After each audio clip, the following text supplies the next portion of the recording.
Assalamualaikum semuanya. Apa kabar? Semoga selalu dalam keadaan baik-baik aja ya.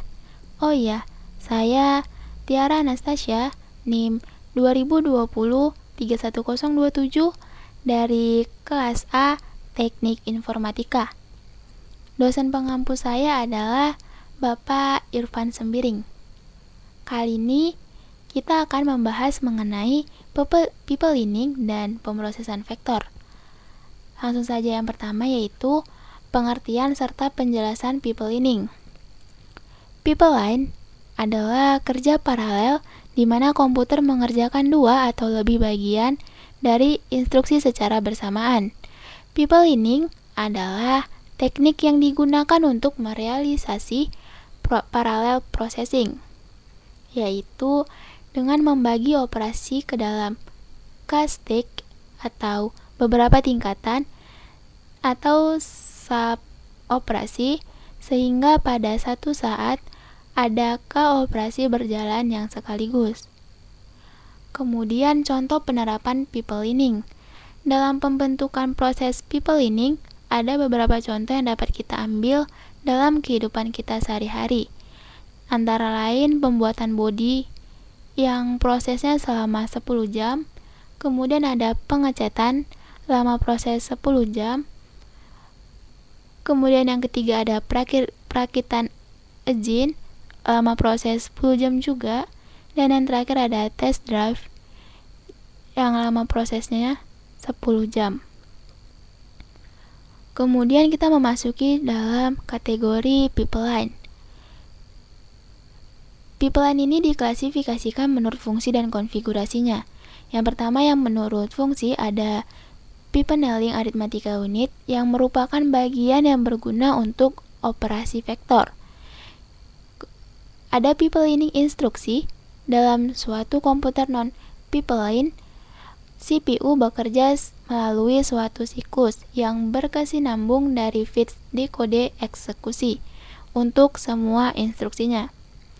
Proses feeds suatu instruksi tidak akan dimulai sampai eksekusi instruksi sebelumnya selesai. Untuk mempipeline fungsi ini, instruksi-instruksi yang berdampingan di feeds dari memori ketika instruksi yang sebelumnya didekode dan dijalankan. Proses pipelining instruksi instruction look ahead memfeeds instruksi secara berurutan. Kemudian pipelining prosesor. Suatu stage dari suatu pipeline itu prosesor aktual dan latch saling berbagi memori di antara prosesor tersebut, sehingga pipeline tersebut disebut sebagai pipeline prosesor. Dalam pipeline ini setiap prosesor mempunyai suatu tugas tertentu yang akan dijalankan pada aliran data. Pipelining banyak prosesor atau multiple prosesor yang merupakan konsep yang relatif baru dan belum umum. Kemudian kategori yang berdasarkan konfigurasi. Yang pertama ada unifungsi dan multifungsi. Kemampuan suatu pipeline menjalankan hanya satu jenis pokok operasi disebut sebagai pipeline unifungsi. Misalnya, perkalian floating point mensyaratkan pipeline agar juga menjalankan operasi yang sama pada setiap kelompok inputnya. Kemudian ada statik atau dinamik. Ketika instruksi-instruksi yang berjenis sama akan dijalankan secara bersamaan waktunya, maka digunakan pipeline statis. Pipeline ini dapat berupa pipeline fungsional maupun multifungsional, tetapi mungkin mengasumsikan hanya satu konfigurasi fungsional pada suatu waktu. Kita masuk ke bagian pengertian dan penjelasan pemrosesan vektor. Sebuah vektor adalah kumpulan sejumlah n elemen yang berurutan. Jumlah elemen tersebut yang n disebut sebagai panjang vektor. Suatu operasi yang bekerja pada paling sedikit satu operan vektor disebut sebagai instruksi vektor. Instruksi vektor dalam sebuah komputer dijalankan oleh suatu proses vektor. Kemudian kita masuk ke contoh penerapan pemrosesan vektor.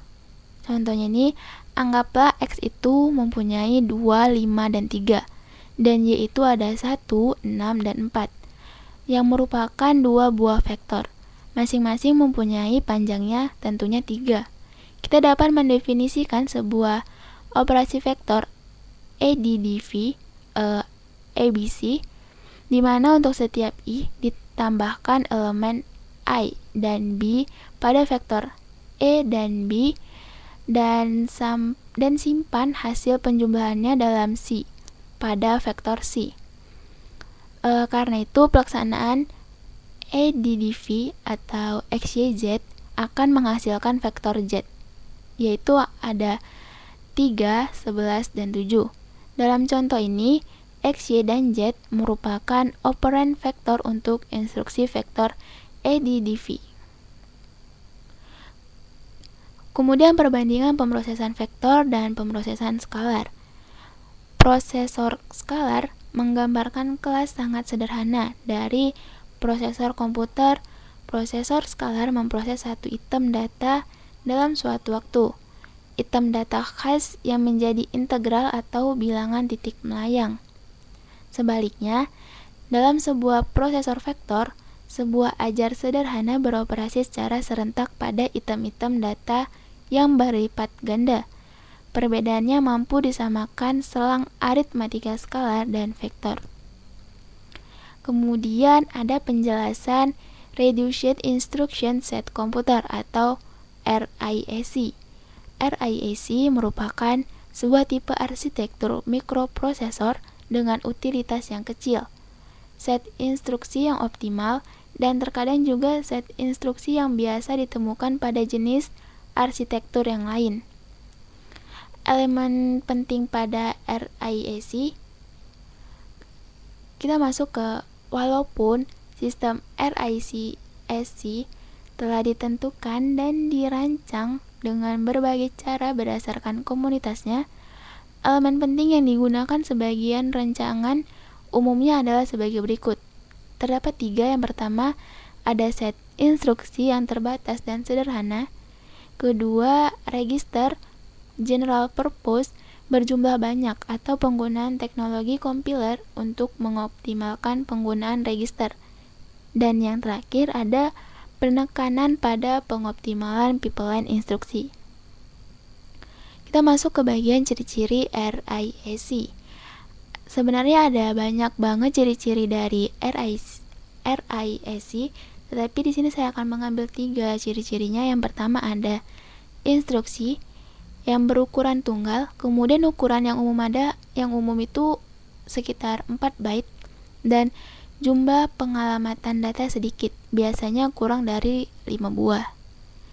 Oke, langsung ke people ini pada RISC.